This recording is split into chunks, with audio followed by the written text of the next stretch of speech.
Kung naghahanap ka ng budget-friendly na CCTV, yun talagang sulit pero kalidad. Marami na naglalabas ng CCTV ngayon pero ito yung pinakabongga. Paano ba namang hindi bobongga yun ay napakalinaw na ng camera tapos dalawa pa? Ito yung bagay na mapapakinabangan mo ng matagal.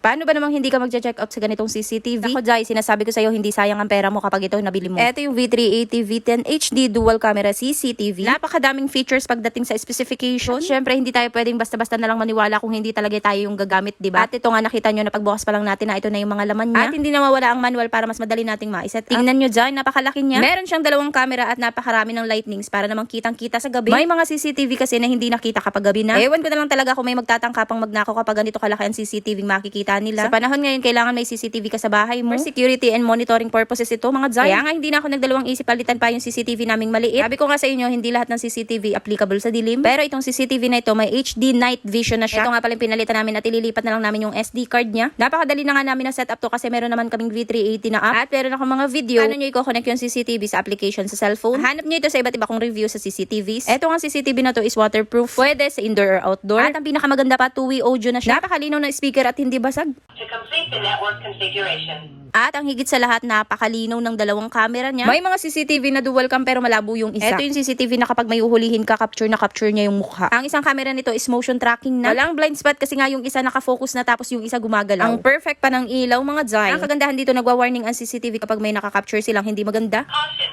you are under surveillance. Kahit nga nasa ibang bansa ka, ma-access mo yung ganitong CCTV. Babantayan mo talaga yung mga gusto mong i-monitor. I-check mo na lang sa aking yellow basket. Hanggang dito na lang. Thank you.